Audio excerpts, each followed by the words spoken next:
নমস্কাৰ আপোনালোক সকলোকে আমাৰ চেনেলৰ অন্য এটা ভিডিঅ'লৈ সকলোকে স্বাগতম জনাইছোঁ। পুলিচৰ নতুনকৈ পদ মুকলি হৈছে, যিকেইটা কনষ্টেবলৰ ভেকেঞ্চি আহিছে। ইয়াত আপোনালোকৰ টোটেল পদ আছে ৭,৪11টা। যিকেইটা পদৰ বাবে আপোনালোকক আবেদন তেওঁলোকে বিচাৰিছে, অফিচিয়েল নটিফিকেশ্যন মুকলি কৰি দিছে। এই পদকেইটাত আপোনালোকে আবেদন কৰিব পাৰে। আবেদন চলা নাই বৰ্তমান, আপোনালোকৰ এইকেইদিনৰ ভিতৰত আপোনালোকৰ আবেদন চলিব। আপোনালোকে আমাৰ চেনেলটো ছাবস্ক্ৰাইব কৰি ল'ব, যাতে এনেকুৱা ধৰণৰ আপডেট ভিডিঅ'সমূহ আপোনালোকে অতি সহজতে আমাৰ চেনেলৰ জৰিয়তে পাই থাকে। লগতে ভিডিঅ'ৰ ডেছক্ৰিপশ্যন বক্সটো এবাৰ ভিজিট কৰিব, তাত আমাৰ হোৱাটছএপ আৰু টেলিগ্ৰাম চেনেলৰ লিংক দিয়া আছে, যিকোনো এটাত জইন হৈ ল'ব। এইটো আপোনালোকৰ পুলিচৰ ভেকেঞ্চি হয়, কিন্তু এইটো আপোনালোকৰ দিল্লী পুলিচত ওলাইছে, কনষ্টেবলৰ ভেকেঞ্চি হয়, যিটো আপোনালোকৰ ষ্টাফ চিলেকশ্যন কমিশ্যনে এইটো এক্সামটো কণ্ডাক্ট কৰিব, য'ত আপোনালোকৰ ৭,৪11টা কনষ্টেবল এক্সিকিউটিভ মেল ফিমেল কেণ্ডিডেটৰ কাৰণে ভেকেঞ্চি ওলাইছে, যিটো এটা চেণ্ট্ৰেল গভৰ্ণমেণ্টৰ জব হয়। ইয়াত আপোনালোকৰ চেলেৰিটো ষ্টেট গভৰ্ণমেণ্টৰ তুলনাত অলপ বেছি পাব। আৰু ইয়াত আপোনালোকৰ আবেদন বৰ্তমান আৰম্ভ হোৱা নাই, 2 ছেপ্টেম্বৰৰ পৰা আবেদন আৰম্ভ হ'ব। ইয়াত যদি আপোনালোকে চাবলৈ যায়, ষ্টাফ চিলেকশ্যনে গোটেই এক্সামটো কণ্ডাক্ট কৰিব বা ৰিক্ৰুইটটো আপোনালোকক ষ্টাফ চিলেকশ্যন কমিশ্যনে কৰিব, চমুকৈ SSCয়ে। পোষ্ট ওলাইছে ৭,৪11টা, আৰু যিটো পোষ্টটো হৈছে কনষ্টেবল এক্সিকিউটিভ মেল ফিমেল দুইটা কেটেগৰীৰ কাৰণে আছে। জব টাইপটো আপোনালোকৰ চেণ্ট্ৰেল গভৰ্ণমেণ্টৰ জব হয়, আৰু গোটেই অল ইণ্ডিয়াৰ কেণ্ডিডেটে পদকেইটাৰ বাবে আবেদন কৰিব পাৰে, আৰু অনলাইন মাধ্যমত আবেদন হ'ব। বয়সৰ সময়সীমা যদি আপোনালোকে চাবলৈ যায়, যিসকলে 18 বছৰ হৈছে আৰু মেক্সিমাম এজ আপোনালোকৰ 25 বছৰৰ ভিতৰত আছে, তেওঁলোকে এই পদকেইটাৰ বাবে আপোনালোকে আবেদন কৰিবলৈ ইলিজিবল হয়। আৰু তেওঁলোকে এজটো কেলকুলেট কৰিব 1/1/2025লৈকে ধৰিব। আৰু এই পদকেইটাত ST SC সকলে 5 বছৰ, OBC সকলে 3 বছৰ আপোনালোকৰ এজ ৰিলেক্সেশ্যন পাব। PWD আৰু বাকী যিসকল আদাৰ কেটেগৰিজৰ কেণ্ডিডেট থাকিলে, তেওঁলোকে এজ পাৰ গভ নৰ্মছৰ মতে আপোনালোকে এজ ৰিলেক্সেশ্যন পাব।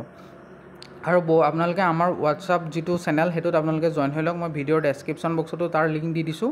আপোনালোকে আমাৰ ৱেবছাইটতো গৈ চাব পাৰে, তাতো আপোনালোকে পাব আমাৰ যিটো হোৱাটছআপ চেনেল, তাতে গোটেইখিনি আপডেট পাই থাকিব ৰেগুলাৰ বেচিছত। আপোনালোকে সেইটোত জইন হৈ লওক, আৰু বন্ধুবৰ্গৰ মাজতো এইটো শ্বেয়াৰ কৰি দিয়ক। আৰু যিসকলে লাইক এটা কৰা নাই ভিডিঅ'টোত, লাইক এটা কৰক। আৰু বহুতে এইটো কমেণ্ট কৰি থাকে যে তেওঁলোকে আমাৰ এডভাৰটাইজমেণ্ট ডিটেইলছটো দিয়ক বুলি আপোনালোকৰ আমাৰ ইউটিউবৰ ভিডিঅ'ৰ কমেণ্ট বক্সত কমেণ্ট কৰে। তো তেওঁলোকৰ কাৰণে তেওঁলোকে গুগলত গৈ অসমকেৰিয়াৰ.in একেলগে আপোনালোকে গুগলত ছাৰ্চ কৰিলেই হ'ল, আপোনালোকে আমাৰ ৱেবছাইটটো পাই যাব। আৰু তাতে আপোনালোকৰ এপ্লাই কৰা লিংক, এডভাৰটাইজমেণ্টটোৰ ডিটেইলছ, অৰ্থাৎ অফিচিয়েল এডভাৰটাইজমেণ্টটো গোটেইখিনি আমাৰ ৱেবছাইটতে পাব। আপোনালোকে গৈ পোষ্টটো খুলি ইম্পৰ্টেণ্ট ৱেব লিংক ছেকশ্যনলৈ গুচি গ'লেই হ'ল, তাতে গোটেইখিনি দিয়া আছে, আপোনালোকে চাই ল'ব পাৰিব। এডুকেশ্যন কোৱালিফিকেশ্যন যদি চাবলৈ যায়, যিসকলে 12 পাছ কৰিছে তেওঁলোকে পদকেইটাৰ বাবে আবেদন কৰিব পাৰে। আৰু ইয়াত মেল ফিমেল দুইটা কেটেগৰীৰ কেণ্ডিডেটে এপ্লাই কৰিব পাৰে। যদিও আপোনালোকৰ মেল কেণ্ডিডেটসকলে যদিহে আপোনালোকৰ LMV মটৰচাইকেল বা কাৰৰ ড্ৰাইভিং লাইচেঞ্চ আছে, তেতিয়াহ'লে আপোনালোকে ভাল, আৰু আপোনালোকে এই পদকেইটাত আবেদন কৰিব পাৰিব। ইয়াত আপোনালোকৰ মই যিহেতুকে কৈছোঁ, SSC ফালৰ পৰা অহা এইটো চেণ্ট্ৰেল গভৰ্ণমেণ্টৰ এটা হাই পেয়িং জব হয়। ইয়াত আপোনালোকে এপ্লিকেশ্যন ফিজটো বহুতেই কম দিব লাগে। জেনেৰেল OBC EWS সকলে 100 টকা এটা এপ্লিকেশ্যন ফিজ দিলেই হ'ল। ST SC ফিমেলসকলে এটকা পইচা দিব নালাগে আপোনালোকে আবেদন কৰোঁতে। আবেদন প্ৰচেছটো গোটেই অনলাইন মাধ্যমতে হ'ব, আৰু SSCৰ যিহেতুকে ৱেবছাইট হয়, আপোনালোকে আবেদনটো ষ্টাৰ্টিং ডেটতে আপোনালোকে কৰিবলৈ চেষ্টা কৰিব, নহ'লে পিছত হ'লে বহুতেই প্ৰব্লেম হ'ব। আৰু ইয়াত আপোনালোকৰ যিটো চিলেকশ্যন প্ৰচিডিঅ'ৰ থাকিব, প্ৰথম আপোনালোকৰ CBT অৰ্থাৎ কম্পিউটাৰ বেছ টেষ্ট হ'ব, আৰু ফিজিকেল আৰু আপোনালোকৰ যিটো মেজাৰমেণ্ট টেষ্ট অৰ্থাৎ PEMT হ'ব। ইয়াত আপোনালোকৰ দুটা কম্পিউটাৰ বেছ টেষ্ট নহয়, ফাৰ্ষ্ট আপোনালোকৰ কম্পিউটাৰ বেছ টেষ্ট হ'ল, তাৰপিছত ফিজিকেল হ'ল, তাৰপিছত আপোনালোকৰ মেডিকেল এক্সামিনেশ্যন হ'ব। তাৰপিছত আপোনালোকৰ যিখন মেৰিট লিষ্ট ওলাব, সেই মেৰিট লিষ্টখনৰ বেচিছত আপোনালোকক ৰিক্ৰুইট দিব, অৰ্থাৎ আপোনালোকক চাকৰিটো দি দিব। যিটো আপোনালোকৰ প্ৰথম যিটো আপোনালোকৰ CBT হ'ব, তাত জেনেৰেল নলেজ আৰু কাৰেণ্ট এফেয়াৰ্ছৰ ওপৰত 50টা কুৱেশ্যন আহিব, মাৰ্ক থাকিব 50। ৰিজনিঙত আপোনালোকৰ 25টা কুৱেশ্যন আহিব, মাৰ্ক থাকিব 25।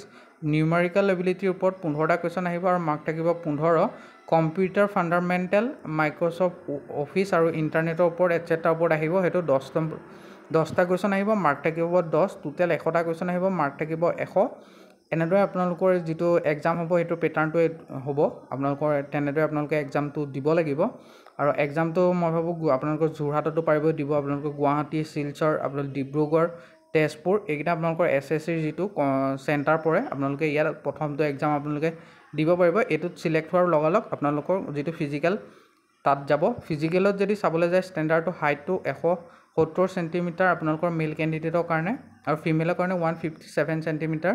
চেষ্টটো আপোনালোকৰ 81 চেণ্টিমিটাৰ মেলৰ কাৰণে, আৰু ফুলালে 4 চেণ্টিমিটাৰ এক্সপেঞ্চ হ'ব লাগিব, আৰু ফিমেলৰ কাৰণে এইটো কোনো ধৰণৰ মেনশ্যন নাথাকে।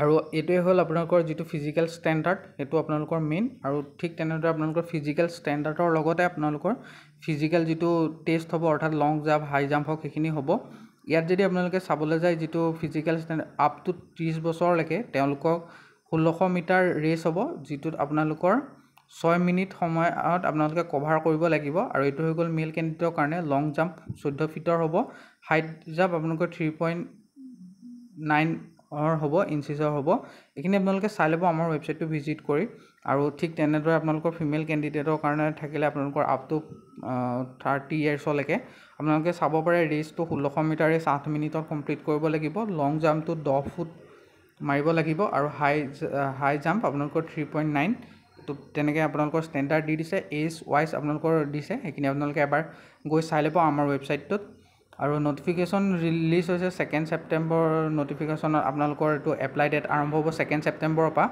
লাষ্ট ডেট থাকিব আপোনালোকৰ 1 অক্টোবৰলৈকে আৰু admit card exam date admit card কেতিয়া ওলাব সেইটো তেওঁলোকে নেক্সট নটিফিকেশ্যনত জনাব আৰু এক্সাম ডেট কেতিয়া হ'ব সেইখিনি আপোনালোকৰ নৱেম্বৰ ডিচেম্বৰত হোৱাৰ সম্ভাৱনা আছে আৰু যিটো ৰিজাল্ট ডিক্লেয়াৰ সেইটো কেতিয়া হ'ব সেইখিনি তেওঁলোকে নেক্সট নটিফিকেশ্যনত জনাব আৰু সেইবাবে আপোনালোকে আমাৰ যিটো ইউটিউব চেনেল সেইটো আপোনালোকে ছাবস্ক্ৰাইব কৰি লওক আৰু হোৱাটছআপ বা টেলিগ্ৰাম যিকোনো এটাত জইন হৈ ল'লেই হ'ল আপোনালোকে মই ভিডিঅ'ৰ ডেছক্ৰিপশ্যন বক্সতো দি দিছোঁ নহ'লে আপোনালোকে আমাৰ ৱেবছাইটটো ভিজিট কৰিলেও তাত লিংক পাই যাব আপোনালোকে গৈ জইন হৈ ল'ব আজিলৈ ইমানেই আকৌ লগ পাম অন্য এটা ভিডিঅ'ত ধন্যবাদ